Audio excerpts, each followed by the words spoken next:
Bonjour à toutes et à tous, chères cohésiennes et chers cohésiens. À 4 jours de Noël, quel joli cadeau pour moi d'avoir la chance de vous retrouver. J'espère que pour vous aussi. C'est parti pour un numéro hivernal du magazine exclusif de Cohesio, l'émission réalisée rien que pour vous, pour tout vous dire de l'actualité du groupe. Mais que serait Noël sans invité?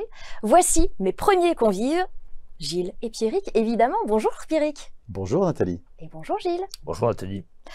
On va démarrer ce 5e numéro d'exclusif avec une tradition désormais. Alors non, je vous ai pas préparé de dinde au marron, je parle évidemment de la présentation par vous, Gilles, de nos nouveaux téléspectateurs venant des entreprises qui ont rejoint Cohesio depuis juin dernier.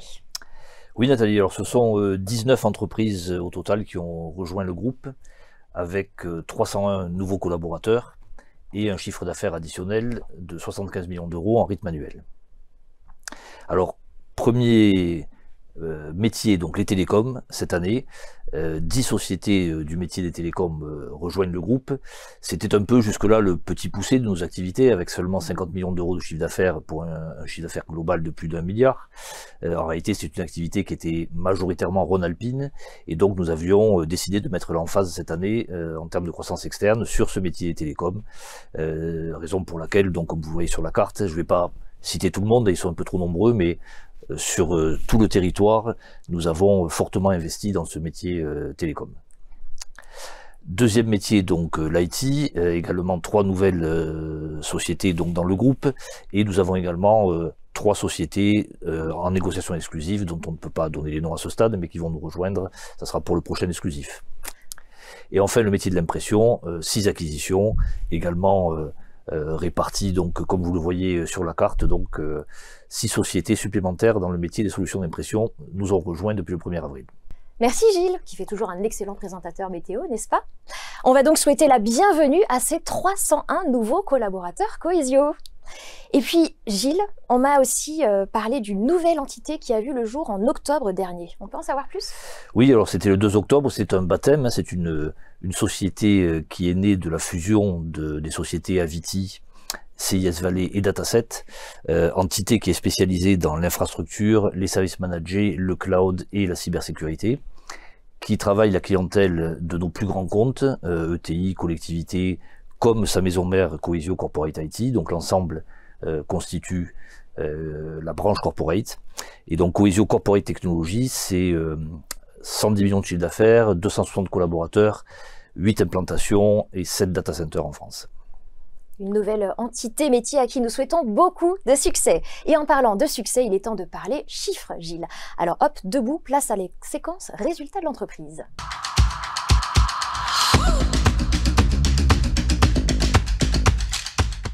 Alors Gilles, à l'aube de 2024, comment va Cohesio? Eh bien Nathalie, Cohesio va bien, on va parler des résultats. Donc ce sont des résultats semestriels, hein. Je vous vois inquiète parce qu'on a annoncé avoir dépassé le milliard, c'est bien le cas, mais là on est juste sur 6 mois, premier semestre de l'exercice, période avril à septembre. Donc on est en croissance de chiffre d'affaires de 16% cette année par rapport à l'exercice passé, toujours sur ce premier semestre, et on était en croissance de 32% pour l'exercice précédent, sachant qu'on avait cette année-là l'acquisition de Coden, d'Aviti, de CIS Valley et d'Actuel System, donc des grosses acquisitions qui ont engendré une progression très forte du chiffre d'affaires. Donc s'agissant du résultat brut d'exploitation, le fameux EBITDA, on est en croissance cette année de 26%, alors que l'année d'avant on était en croissance de seulement 21%. C'est un indicateur important que l'on suit de près parce qu'il signifie que l'année qui suit les grosses acquisitions, par le biais des synergies d'intégration, on arrive à faire progresser la rentabilité. Donc c'est une bonne indication pour notre capacité à intégrer de manière profitable. Sur l'effectif, on est en croissance cette année de 9% seulement, alors que toujours pour les mêmes raisons, la croissance d'effectifs était forte l'exercice précédent du fait des intégrations de grosses sociétés. Et nous sommes donc aujourd'hui 3549 collaborateurs au sein du groupe. Super! Et lors des 2 derniers épisodes, vous nous aviez annoncé avec Pierrick l'arrivée d'investisseurs financiers au capital de Cohesio, le fameux projet kilomètre, vous vous souvenez? Et nous y sommes, puisqu'il a abouti au 1er décembre. Donc ça y est, vous allez pouvoir nous présenter ces fonds, Gilles. Voilà, ça y est, nous avons donc ouvert le capital du groupe à des fonds d'investissement. Nous avons les fonds d'émanation bancaire, c'est-à-dire que nous avons accueilli à leur demande, nos principaux partenaires historiques bancaires, la Société Générale, le groupe BNP Paribas et le groupe Crédit Agricole, au capital de Cohesio. Ils détiennent chacun 3% du capital. C'est une preuve de confiance et un gage de pérennité pour le groupe. Donc nous sommes ravis de les accueillir. Et avec eux, le fonds qui est leader de l'opération s'appelle le Montefiore Investment. Il détient donc 16%, ce qui fait qu'au total, nous avons bien un quart du capital qui est détenu aujourd'hui par des fonds d'investissement. On va même pouvoir les rencontrer puisqu'on me dit que l'équipe de Montefiore vient d'arriver sur le plateau. Oula, ça va être des gens sérieux ça.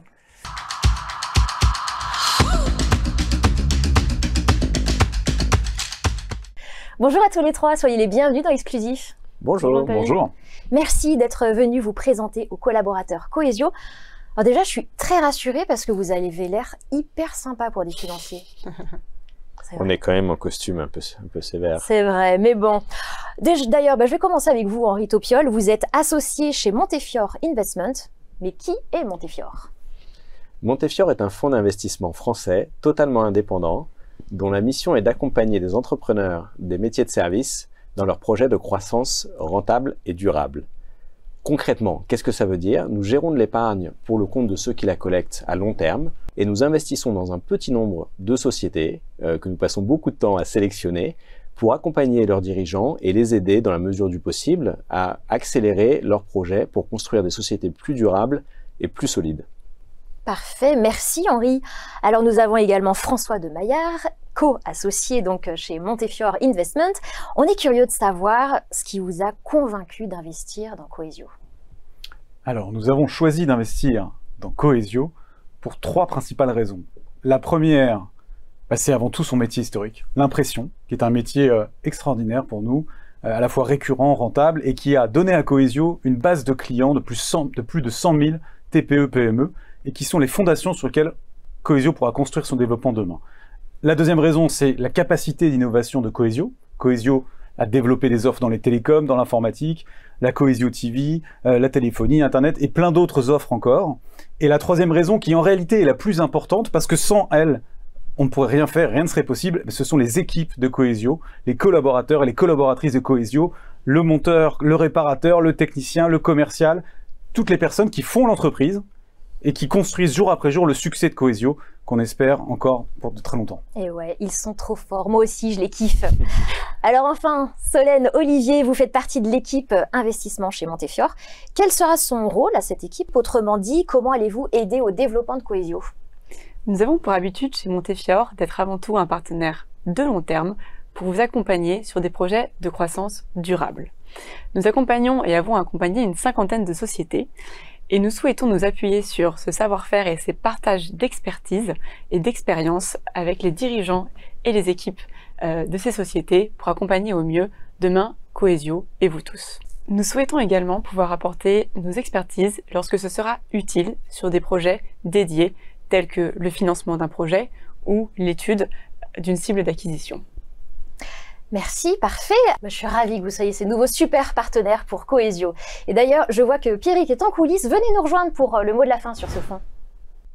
Et tadam, apparition de Pierrick. Bon, j'ai vu que vous aviez des partenaires aussi motivés que vous.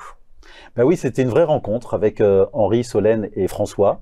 Et donc moi, je suis très attaché à la rencontre, à la relation humaine. Et je suis content de m'être associé avec eux et que toute l'entreprise soit associée avec eux. Parce que comme ça, on écrira une plus belle histoire encore pour le groupe Cohesio. Et si on se met maintenant à la place des collaborateurs de Cohesio, en un mot, en quoi c'est bien pour eux? En un mot, je dirais pérennité. Je dirais pérennité parce que, comme ils l'ont dit, leur métier, c'est d'accompagner les entreprises pour qu'elles soient plus solides et plus durables. Et bien, durable et solide, c'est pérennité. Et donc, je suis content que notre entreprise, grâce à eux, grâce à nous tous, restera une entreprise solide et pour de nombreuses années encore. Merci Pierrick et surtout merci Henri, Solène et François d'être venus sur le plateau d'Exclusif. Changement de cap désormais vers une nouvelle séquence que vous appréciez beaucoup, paraît-il. Il s'agit de Cohesio Aventure.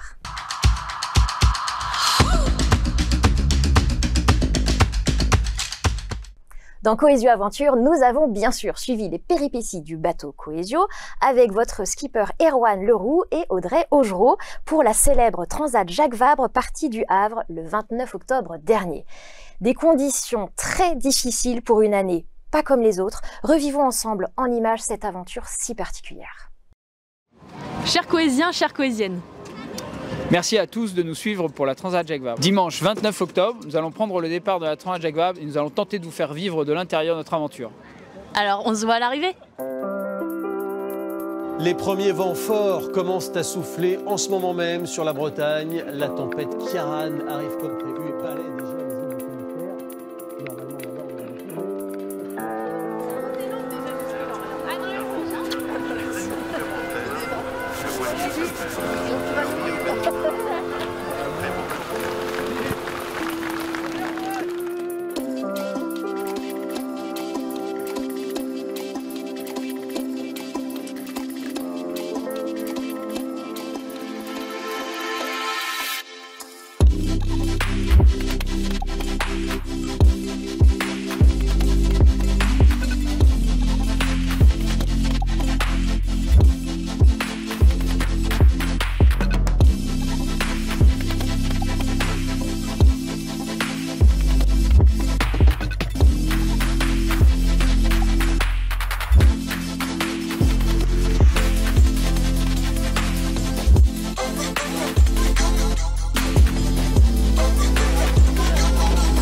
Bon ben ça y est, on est parti.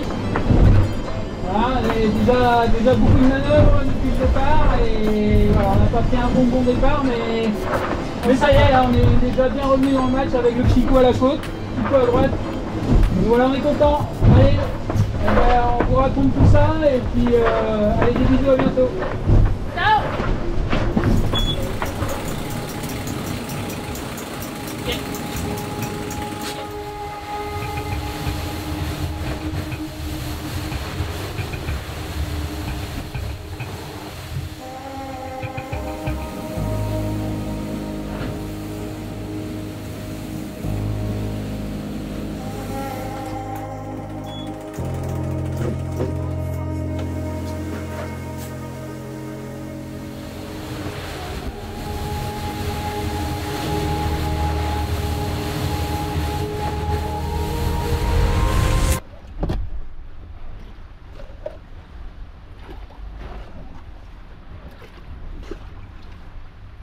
Bon ben voilà, on arrive sur la Corogne, juste derrière nous, et je vais vous montrer un petit peu les dégâts et pourquoi on s'arrête.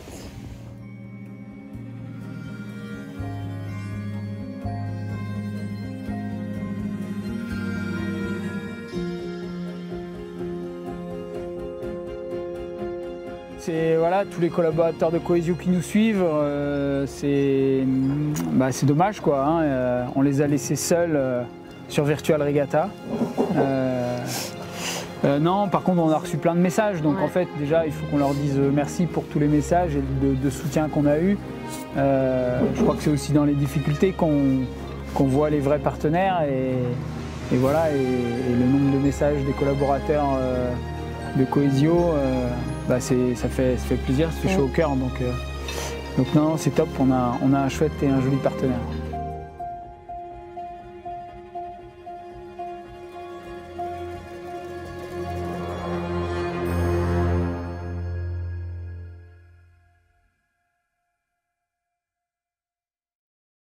Des images impressionnantes et que d'émotions à travers cette vidéo.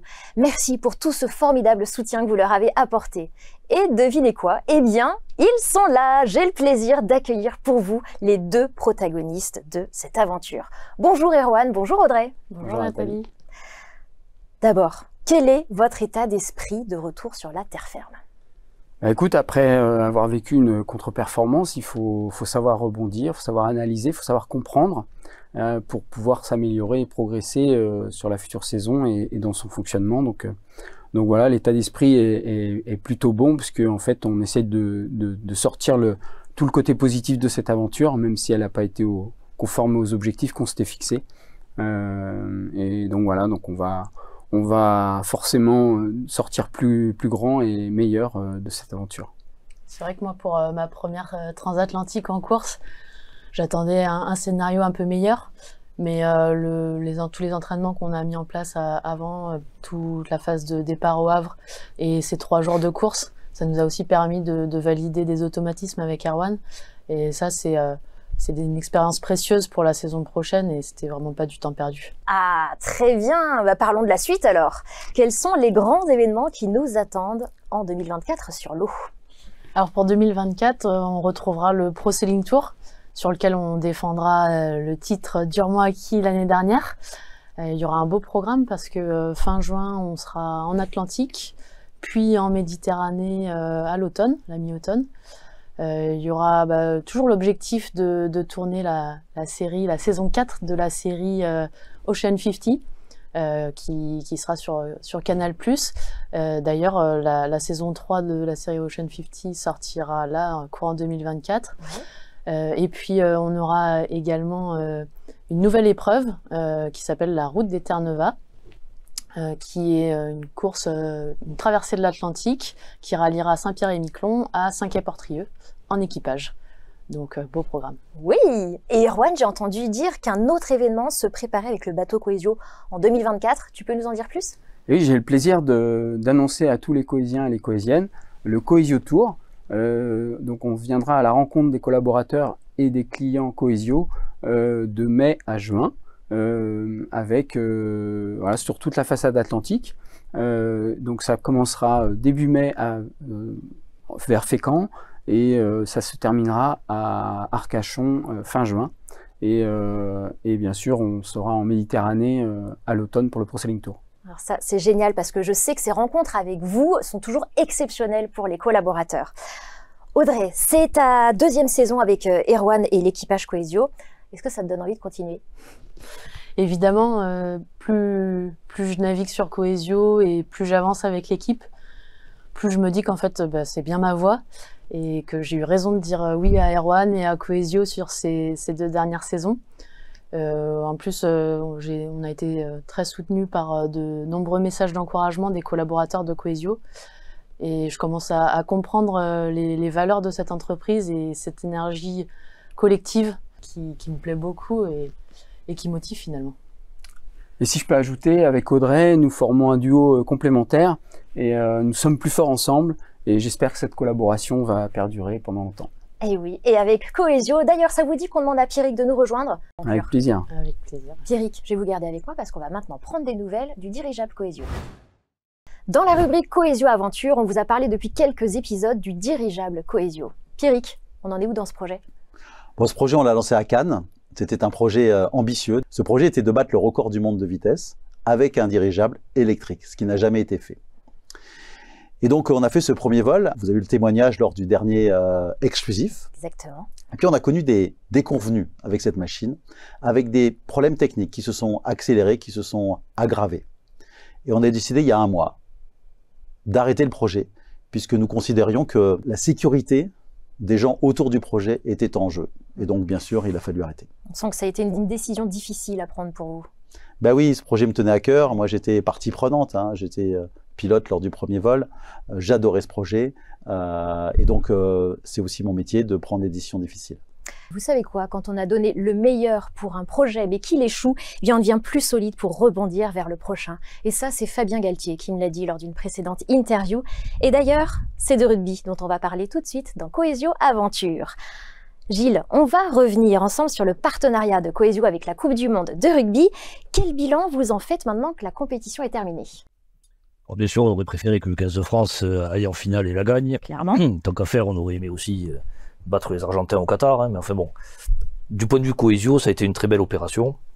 Déjà, pendant 2 ans, on a créé des actions de visibilité partout en région en préparation de l'événement.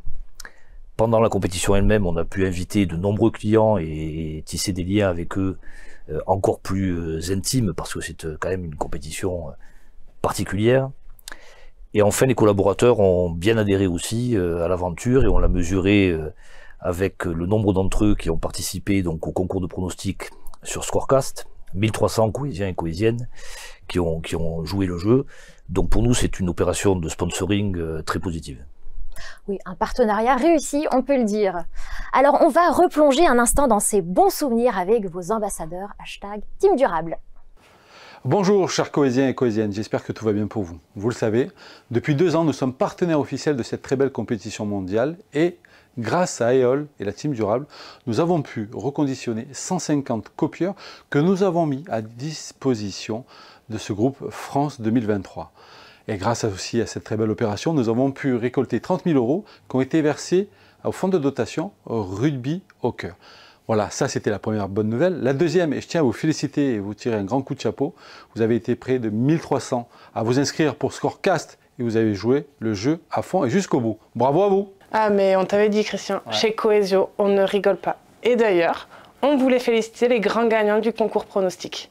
Donc pour commencer, en premier, vraiment félicitations à lui, Philippe Bertrand de chez Cohesio Corporate IT. Le second est de très près Antoine Alexandre de chez Cohesio Aquitaine. Et pour finir sur ce beau podium, nous avons Emmanuel Forger de chez Cohesio Group. Ça a été chaud, hein, jusqu'à la dame. Ils ont été très bons, ils ont été très bons.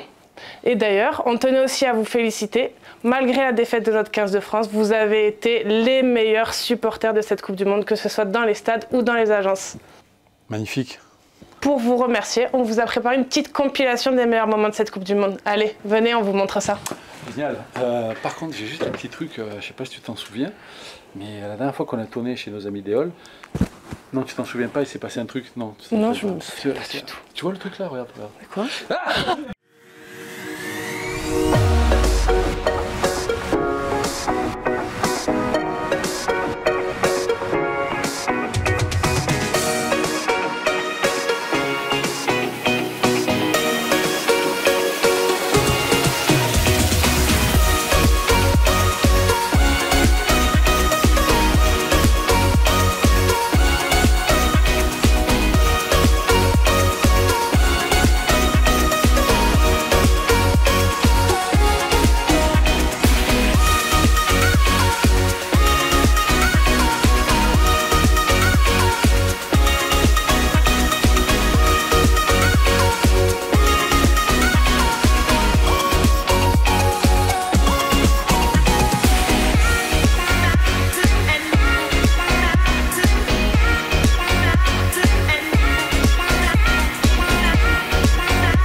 Il est temps de parler maintenant de stratégie dans ce numéro d'Exclusif.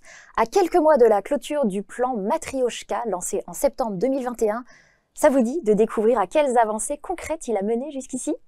Pierrick, je vous propose de démarrer avec l'axe qui vous tient particulièrement à cœur, c'est l'axe collaborateur. Oui Nathalie, c'est important parce qu'on est une société de service et l'engagement de tous les équipiers du groupe est essentiel pour la réussite du projet d'entreprise. Donc je suis content puisque nous avions fixé à Cannes un objectif ambitieux, qui était que l'ensemble du groupe soit certifié Great Place to Work. Donc c'était ambitieux et pour autant, dès la première année, nous étions déjà certifiés. Et ce qui est sympathique cette année, c'est plusieurs choses. La première, c'est que nous avons eu un taux de participation élevé, 86% des équipiers ont répondu, ce qui montre que cette enquête est tout à fait représentative. Et puis enfin, les deux notes, le Trust Index et la perception globale, 73 et 74%. Je vous rappelle, perception globale, c'est réponse à la seule question, êtes-vous dans une entreprise où il fait réellement bon travailler?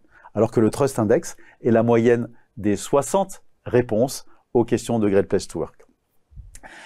Depuis le début du plan, on voit que nous avons progressé d'année en année pour avoir une amélioration continue de la satisfaction de nos collaborateurs. Mais bien sûr, c'est pas gagné. Bien sûr, il faut être humble sur ce sujet. On a décidé d'ailleurs de ne pas se présenter au palmarès Great Place to Work parce que nous voulons vraiment montrer à tous nos équipiers, tous les collaborateurs de Cohesio, ce qui est important, c'est les plans d'action que nous réalisons chaque jour. Et donc, ce n'est jamais gagné. Il faut continuer. Donc il y a toujours encore beaucoup de boulot parce que les entités ne sont pas toujours au même niveau. En tout cas, on va continuer à mesurer pour les années à venir le niveau de satisfaction de nos équipiers. Toujours progresser. Merci Pierrick. Nous, on va continuer. Ce sera avec Gilles. On va découvrir le deuxième axe du plan stratégique. C'est l'axe entreprise. Gilles, si j'ai bien compris, l'axe entreprise est lié aux objectifs plutôt financiers de Coesio, c'est ça? Oui, tout à fait. Ce sont les objectifs économiques du plan Matrioshka. Donc le premier objectif, c'était sur la croissance organique, 24% de croissance organique sur la durée du plan. Et nous y sommes, puisque dès la fin de l'exercice au 31 mars 2023, nous avions fait 27,2%. Donc on n'aura pas besoin de la durée du plan, sauf si on faisait de la décroissance sur la dernière année, mais c'est pas trop dans nos habitudes. Donc on a atteint en 2 ans cet objectif qui était fixé sur 3. Pour la croissance organique, donc c'est validé. Génial. En vert. Objectif numéro 2, c'était le maintien du taux d'EBITDA sur chiffre d'affaires. Donc un objectif de maintien, on peut penser que c'est pas très ambitieux. En réalité, ça l'est puisqu'on a une évolution du mix de nos activités, avec beaucoup de développement d'activités IT et télécom qui sont sur des taux d'EBITDA inférieurs à 10% en général, alors que l'activité print peut atteindre les 20%. Donc le maintien de ce taux, malgré l'évolution du mix, c'était quand même un vrai défi. Et nous y sommes presque, puisqu'on avait un point de référence à 16%, on est aujourd'hui à 15,5%, après un petit creux lié aux intégrations importantes que l'on évoquait tout à l'heure. Donc voilà, il nous reste maintenant 6 mois, jusqu'au 31 mars 2024, pour gagner ce 0,5. Donc on a mis une petite coche orange, mais enfin on est confiant pour passer de 15,5 à 16 d'ici la fin de l'exercice. On continue, ouais. Objectif numéro 3, c'était la progression de 5 points de pourcentage de la marge récurrente sur la marge totale. Alors, on en est où sur ce point? Alors là, on est bien aussi. Ouais. Bon, on est sur le trait, on a 5 points tout juste. On avait une référence au 31 mars 2021 à 47, et on a progressé petit à petit, toujours avec une petite inflexion ici, liée aux intégrations, mais on est donc à 52 au 30 septembre 2023, donc il suffit de se maintenir d'ici la fin de l'exercice sur ce taux de 52. Donc on va mettre la coche verte. Dernier objectif, c'était un objectif déjà de transformation, de coloration. On parle beaucoup de coloration dans le futur plan, mais il s'agissait donc de développer une offre de service manager informatique et télécom, la fameuse offre BPA, et d'arriver à installer 24 000 agents sur la durée du plan. Alors, nous en sommes à 4 262. Bon, donc on va pas se cacher derrière l'arbitrage ou l'état de la pelouse, on est un peu loin de l'objectif, mais on apprend en marchant, et ça a été un enseignement très intéressant pour nous de constater que les objectifs de transformation sont quand même beaucoup plus complexes à atteindre que les objectifs, on va dire, de développement à iso-métier. Là, il s'agissait quand même de changer de métier, et on a constaté que ça se faisait pas tout seul. Donc, on en tire des conséquences, des enseignements, et le futur plan, qui sera vraiment un plan de coloration, est basé sur une démarche très structurée qu'on a baptisée Bivouac, pour accompagner cet objectif de transformation, mais Pierrick y reviendra en détail tout à l'heure. Bon, je vois que l'axe entreprise a quand même bien avancé, donc bravo, et il y a du chemin à faire, et vous êtes lucide là-dessus, donc on a quand même plutôt confiance. Alors, dans un instant, prochain axe stratégique, mais avant, pour financer cet épisode, comme les grandes chaînes, on a eu besoin de recourir à de la publicité. Alors, on se retrouve juste après une petite page de pub.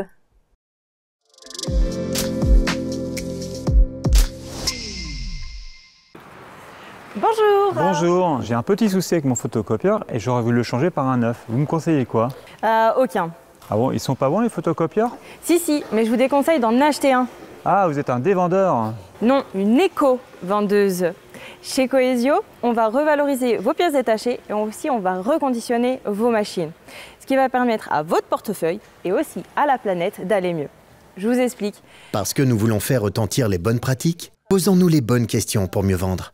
Rendez-vous prochainement sur coesio.com/eol. Éco.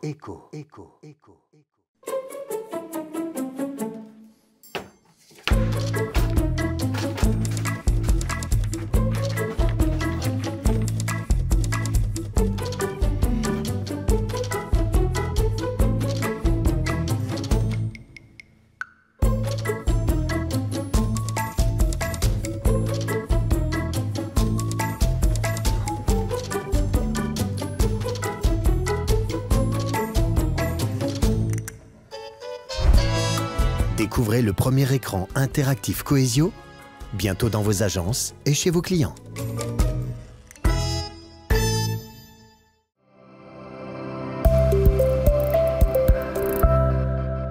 Des pubs made in Coesio, évidemment.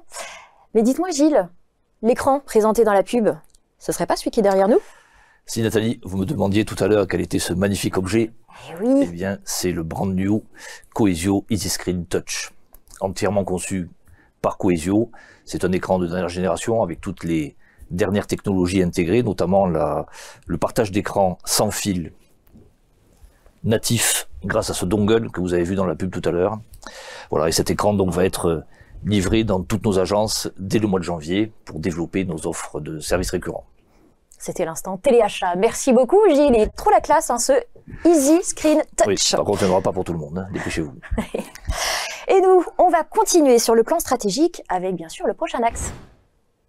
Suite des avancées du plan Matrioshka avec l'axe client. Et pour ce sujet, j'accueille Erwan Monod, secrétaire général de Coesio Group. Bonjour Erwan. Bonjour Nathalie. Pour commencer, on rappelle l'objectif de cet axe client? Eh bien oui, l'objectif de l'axe client, c'est d'être élu service client de l'année en 2024. C'est une enquête qui dure 2 mois et qui vise à évaluer les canaux de communication de Coesio avec ses clients, notamment les appels téléphoniques et les réponses aux emails. Alors, l'enquête a eu lieu au printemps, fin du suspense. Coesio a-t-il été élu service client en 2023? Eh bien non, Nathalie, malheureusement, Coesio n'a pas été élu service client de l'année cette année. C'est la 2e année consécutive, donc. Et bien sûr, c'est une grande déception pour toutes les équipes qui se sont investies sur ce sujet. Non, mais vraiment, je suis très déçue pour vous, mais bon. Pareil, on rebondit, encore meilleur. Alors, quels sont les points d'amélioration chez Coesio? Alors, on pense qu'on va y arriver, hein. Les points d'amélioration, ce sont notamment notre taux de réponse aux appels et aux mails. Ça veut dire qu'on perd des appels quand nos clients passent un coup de téléphone chez Coesio. Et également, tous les emails ne sont pas répondus. Et c'est vraiment ce qui nous a coûté le plus de points à cette enquête dernière. L'autre sujet, c'est également le transfert d'appels. On a des progrès à faire pour arriver à joindre d'autres personnes dans les services internes chez Coesio. Et enfin, c'est la connaissance de nos métiers, mais c'est vrai qu'il y a beaucoup de métiers chez Coesio. Et avant la fin du plan Matrioshka, eh bien finalement, il ne reste plus qu'une seule enquête pour atteindre cet objectif-là. Elle aura lieu en mai-juin 2024. Moi, j'y crois, mais est-ce que c'est réaliste, vraiment? Alors c'est réaliste, déjà puisque notre note s'est nettement améliorée entre la première enquête et la deuxième enquête, donc il n'y a pas de raison que cette progression ne continue pas. Aussi parce que les services clients, leurs managers sont mobilisés pour maîtriser ce référentiel, qui est un référentiel qualité qui est très exigeant, et aussi parce que nous mettons de nouvelles actions en place pour cette dernière enquête. Ah, alors lesquelles? Quels sont les nouveaux moyens? Alors depuis le 1er décembre, nous avons un organisme extérieur qui réalise des enquêtes mystères, donc des coups de téléphone, des emails, qui sont sur le même référentiel qu'élu service client de l'année, avec la même grille de notation. Donc c'est une manière de s'entraîner en conditions réelles, et c'est une enquête mystère qui va durer 5 mois, donc juste avant la vraie enquête élu service client de l'année. Et de quoi s'entraîner en conditions réelles. Alors vraiment plein d'encouragements à vous tous pour atteindre cet objectif et obtenir ce label. Erwan, je vous garde avec moi, car il est temps de passer à un autre axe du plan Matrioshka qui concerne notre planète. Là aussi, on rappelle l'objectif de l'axe planète, Erwan? Bien sûr, donc l'objectif de l'axe planète, c'est de réduire de 24% nos émissions de gaz à effet de serre d'ici 2024. Et vous y serez? Alors, on est vraiment sur la trajectoire du 24%. On est confiant quant à la réalisation de cet objectif, grâce notamment à 2 grandes actions. La première, c'est l'arrivée dans le parc automobile de Coesio de véhicules électriques. Donc d'ici 2024, on aura 240 véhicules électriques dans le parc de Coesio, ce qui correspond à peu près à 12% du parc total, et c'est même 15% quand on compte les véhicules hybrides. Avec cette action, c'est également l'installation de près de 200 bornes de recharge dans nos agences, pour un investissement total de 750 000 €. La deuxième action, elle est liée au bâtiment. Depuis le début du plan, on a 22 bâtiments qui ont fait l'objet de rénovation, de travaux d'aménagement et qui ont permis de baisser les consommations énergétiques, aussi d'optimiser la place. Donc dans des villes où on avait 2 ou 3 agences, on a souvent fait une belle agence. Donc optimiser la place tout en gardant de bonnes conditions de travail, ce qui a permis aussi de réduire nos consommations énergétiques. Et pour ce sujet, c'est environ 11 millions d'euros d'investissement qui ont été mis pour le résultat qu'on sait sur les agences. Oui, très bien. Alors, verdir la flotte de véhicules, les bâtiments, c'est déjà une très bonne chose. Est-ce que vous avez d'autres actions pour continuer de baisser l'empreinte carbone chez Coesio? Tout à fait. D'abord, l'utilisation en interne de matériel reconditionné ou de seconde vie. Je pense au téléphone, au PC ou au copieur. On a également le plan de sobriété énergétique. Donc, il a été lancé l'année dernière en suivant des consignes gouvernementales, donc pour mieux maîtriser les consommations énergétiques des bâtiments et donner des bonnes pratiques. Et enfin, bien sûr, on a EOL. Avec EOL, on allonge la durée de vie de nos matériels d'impression, ce qui a un impact très significatif sur notre bilan carbone. On peut donc être confiant dans la réalisation de l'axe planète. Alors on peut être confiant. Il reste pas mal de données à compiler. C'est un gros sujet de data, en fait, le bilan carbone. Donc d'ailleurs, j'en profite pour remercier les services financiers de Coesio, les gestionnaires de parcs véhicules, de bâtiments qui nous envoient de la donnée. On a de nouveaux outils aussi qui nous permettent d'avoir une donnée plus précise. Et c'est un sujet important qu'on retrouvera dans le futur plan stratégique, puisque baisser son empreinte carbone, c'est lutter contre le réchauffement climatique. Et on attend beaucoup aussi des entreprises sur ce sujet. Et l'engagement collectif est indispensable, ça c'est certain. Merci beaucoup Erwan. Merci Nathalie. Nous restons ensemble dans l'Axe Planète pour vous parler de la Fondation Coesio.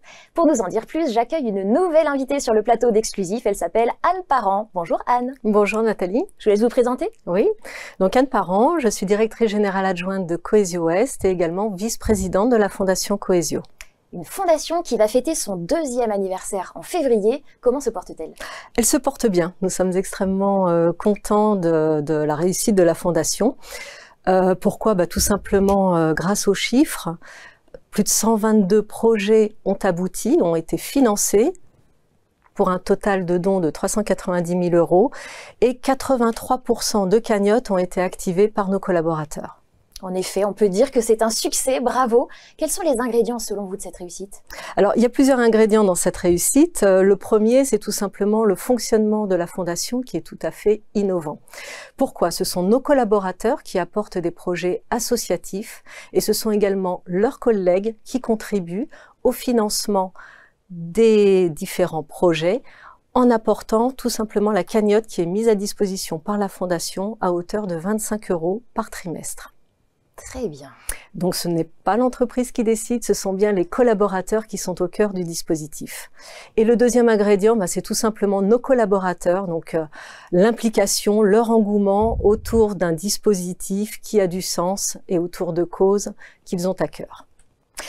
Et je suis sûre que beaucoup d'entre vous aimeraient s'engager pour des causes qui leur tiennent à cœur. Alors je profite d'avoir la vice-présidente de la Fondation avec moi pour savoir comment se déroule le processus de sélection des projets.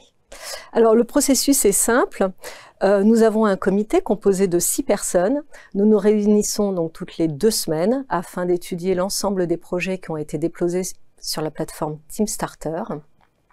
Que le projet soit validé ou non, un membre du comité est affecté systématiquement pour le suivi du projet et sa première démarche va être de prendre le téléphone et d'appeler le porteur de projet pour l'informer donc des différentes étapes jusqu'à la mise en place du projet. D'accord. Et vous refusez beaucoup de projets? Alors nous refusons environ 25% des projets, ce qui sous-entend quand même qu'il y a 75% des projets qui aboutissent.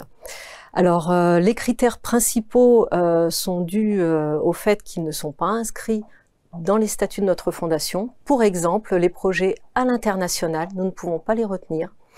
Les projets éventuellement solidaires mais qui ont une connotation personnelle ou financière, comme l'inscription à un marathon, ne peut pas être retenue également. Et puis les projets qui ne sont pas adossés à une association ou fondation, loi 1901. Alors surtout, il ne faut pas que ça vous décourage, bien au contraire. Et d'ailleurs, il y a un autre point qu'on va peut-être pouvoir éclairer maintenant, c'est que bien souvent, on a du mal à comprendre le fonctionnement d'une fondation. Quelle est la principale incompréhension qui revient chez Coesio? Alors, on a une incompréhension parfois, c'est que les collaborateurs pensent qu'en donnant la cagnotte donc de 25 € sur un projet, cela va être retiré de leur fiche de paye.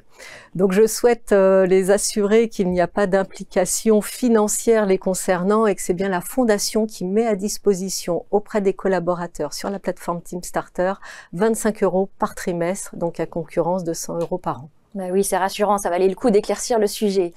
Bon, bah, je vois que tout va bien pour la Fondation. Alors tout va bien, je dirais que la Fondation est victime de son succès. Toutefois, on pourrait faire beaucoup plus. Il faut savoir qu'à l'heure d'aujourd'hui, il y a encore des projets qui n'ont pas pu être activés et qu'il reste 180 000 € de cagnotte disponibles sur la plateforme.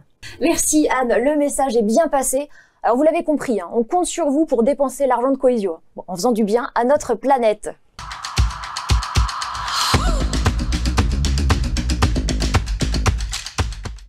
Après ce point complet sur le plan Matryoshka qui se termine en 2024, Pierrick, vous connaissant, je suis sûr que le prochain plan stratégique de Cohesio est déjà en cours de fabrication. Bah oui, un plan stratégique, on en a fait toute notre vie chez CEPRO puis chez Cohesio. Ça se travaille, ça se prépare, ça se réfléchit. Et on va lancer l'été prochain le plan stratégique 2028. Et bien sûr, dans ce plan, il y aura les ingrédients habituels que sont la qualité de vie au travail, que sont la satisfaction de nos clients et bien sûr tout ce qui est autour de l'environnement, tout ce qui est RSE. Et concernant la RSE, eh bien ça va être un engagement fort. Tout ça, fort de notre raison d'être qu'on a écrit tous ensemble, dans lequel on s'engage à mettre le cap vers un numérique respectueux du vivant. Alors ça c'est chouette, je compte sur vous. Et sur la partie objectifs financiers maintenant, est-ce que vous avez des idées déjà, des orientations ? Eh bien, ce qu'on sait, c'est qu'on va toujours développer la croissance et la récurrence de revenus. Tout ça pour avoir une entreprise encore plus solide, toujours solide dans l'esprit de la pérennité dont on a parlé tout à l'heure. Mais on va enclencher un nouveau mot qui est déjà chez Cohesio, qui est la coloration. C'est quoi la coloration? Eh bien, c'est d'équilibrer nos métiers chez Cohesio. Le print, ce beau métier qu'on connaît bien, va continuer à se développer dans le groupe et on va construire, développer encore plus fort les métiers autour du télécom et de l'informatique, juste pour équilibrer ces métiers. La coloration, donc un mot qu'on va entendre, je pense, beaucoup ces prochaines années chez Cohesio. Vous nous aviez annoncé lors du dernier épisode, Pierrick, que le nouveau plan stratégique serait lancé lors d'une grande convention nationale. Est-ce que vous pouvez nous dévoiler la date exacte? Bien sûr, Nathalie, c'est le moment de dévoiler la date. En l'occurrence, ce n'est pas la date, mais ce sont les 2 dates. 2 dates? Et pourquoi? Eh bien, 2 dates parce que ces conventions sont des conventions bien sûr festives, mais elles sont avant tout là pour lancer le plan stratégique, la vision qui nous amènera en 2028. Il ne faut pas se tromper. Dans le groupe, nous avons 2 types de métiers, 2 types d'entreprises. Les entreprises dites corporate, elles sont dédiées à distribuer des systèmes d'information et du service auprès des grands comptes et des ETI en France, KCIT, Cohesio Corporate IT, et KCT, Cohesio Corporate Technology. Donc nous avons décidé, nous allons tester de faire 2 conventions. Une dédiée à ces métiers, les métiers du corporate, et donc les dates seront du 19 au 21 septembre, avec juste les gens de KCIT et de KCT. Ok, j'ai compris. Alors pour les autres entités Cohesio, celles qui ne sont pas donc KCT et CIT, c'est bien ça? Oui, c'est bien ça. Toutes les entités qui sont dédiées à la distribution de produits pour les PME, eh bien, la date de rendez-vous, c'est le week-end du 15 au 16 juin 2024. C'est noté. Allez, on peut avoir un indice sur le lieu? Ah, un petit indice. Yes. Ça sera en France et on ira, pour la plupart d'entre nous, en train. Ok. Nathalie, vous êtes la bienvenue. Oh bah ça c'est gentil. Bon, je sais pas où ce sera, mais si je suis pas loin, ça avec plaisir. En tout cas, l'invitation est lancée à tous les collaborateurs Cohesio. Et ça y est, on arrive à un moment que les téléspectateurs apprécient beaucoup, c'est la vidéo de présentation d'une entité Cohesio. Et après Corporate IT lors du dernier épisode, c'est au tour de l'entité Cohesio Asset Management, plus connue sous le nom de CAM, de se présenter. Beaucoup d'interrogations sur cette entité, alors tout de suite, voici un reportage de CAM Investigation.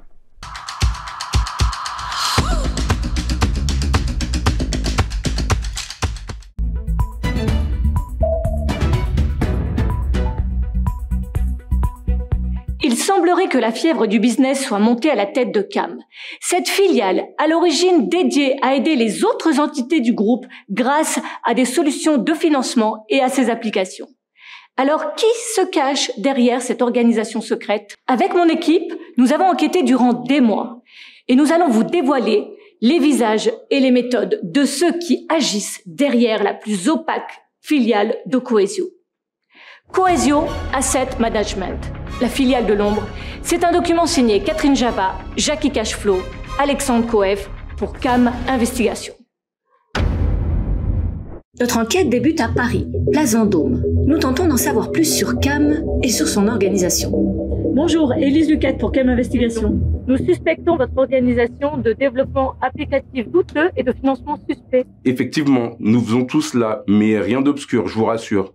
Nous ne pouvons pas vous recevoir pour le moment, mais je vous invite à vous rendre dans nos locaux lyonnais afin d'en savoir plus. Difficile d'obtenir des informations sur cette sombre filiale. En route pour Lyon, nous continuons nos recherches. Nous découvrons que CAM compte 50 collaborateurs, une quinzaine d'applicatifs déployés, 2000 users et plus de 200 millions de productions financées annuellement auprès de clients externes comme internes. Nous arrivons donc à Lyon-Croix-Rousse. Nous sommes devant de mystérieux locaux entièrement vitrés. Bonjour. Bonjour. Vous travaillez chez CAM? Oui, je suis développeur. Nous savons de sources sûres que vos pratiques sont obscures. Non, du tout. Venez, je vous montre. Dans les locaux, l'ambiance est trop bonne pour être réelle. Nous approchons du groupe afin de voir ce qu'il cache. Interrogeons quelques collaborateurs. Monsieur? Bonjour. Vos applications, elles servent à rien, franchement. Au contraire, on développe nos applications pour le besoin de nos collaborateurs. On a développé par exemple Crystal pour les vendeurs du groupe.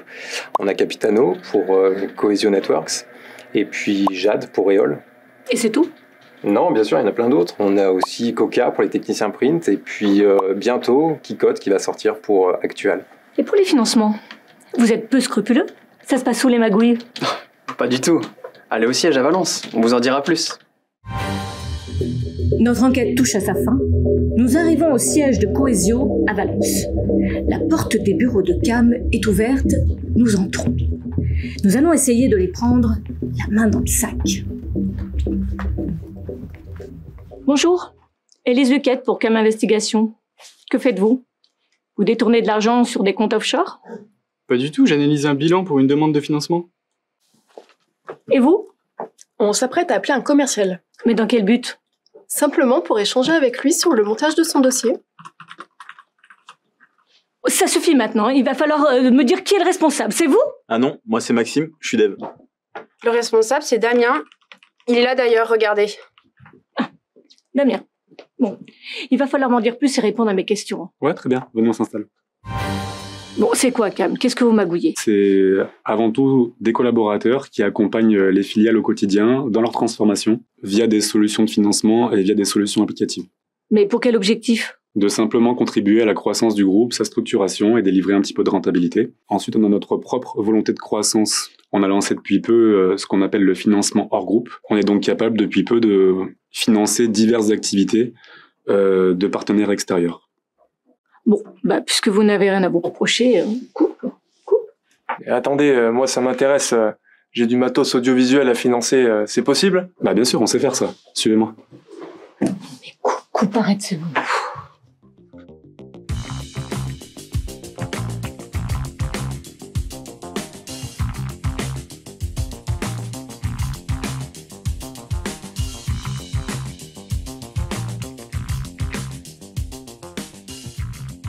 Merci Élise Luquette.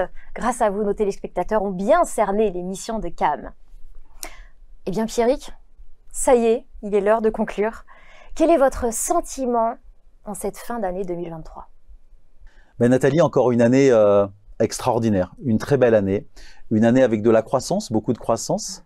Une année avec des notes Great Place to Work qui s'améliorent. Une belle performance du FCPE. L'arrivée de nos partenaires financiers à nos côtés. Et puis, cette raison d'être qu'on a construit, où on s'est engagé, il faudra s'y tenir, et bien de mettre le cap sur un numérique plus respectueux du vivant. Donc bref, une année riche, une année pleine de bonnes choses. Et donc moi, je suis très fier et très content de ce millésime. Maintenant, il est temps de partir fêter en famille nos fêtes de fin d'année. Je souhaite à tous de belles fêtes, profitez de vos amis, de votre famille, et puis on se retrouve en 2024. Prenez soin de vous. Merci Pierrick pour ces messages. Et il y a d'autres personnes qui souhaitent elles aussi vous adresser leurs vœux pour 2024. Mesdames, messieurs, c'est à vous. Chères Cohésiennes et chers Cohésiens, en cette année 2023 qui s'achève, tous les dirigeants de Cohesio souhaitent vous adresser leurs meilleurs vœux. La santé, bien sûr, pour vos familles et vos proches. De la réussite dans tous vos projets. Continuons ensemble à créer du lien. Du lien entre nos agences et nos entités. Du lien avec nos clients. Du lien avec nos métiers.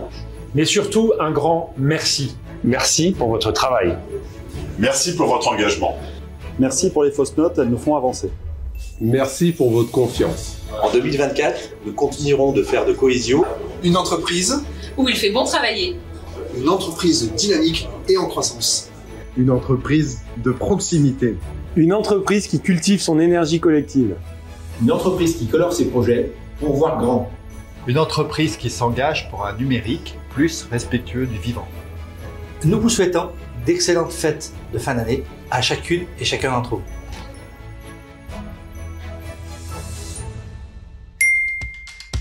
Bon, joyeuses fêtes à tous et rendez-vous en 2024. Joyeuses fêtes! Ouais. Des pubs même. Bien, on va parler des résultats. On va la refaire. D'accord. Enfin, je suis d'accord avec toi, mais je ne suis pas d'accord avec moi-même sur le... Dans Cohesio Aventure, nous avons bien sûr suivi les péripéties de Bateau Cohesio. Mais là c'est débat fini. Je pensais... C'est quoi le mot? Oh là là. Terrible, terrible. Non, pas de faux rire. J'ai un peu des boules avec ce déguisement, moi. Je sais pas pourquoi j'ai... C'est dans la boîte.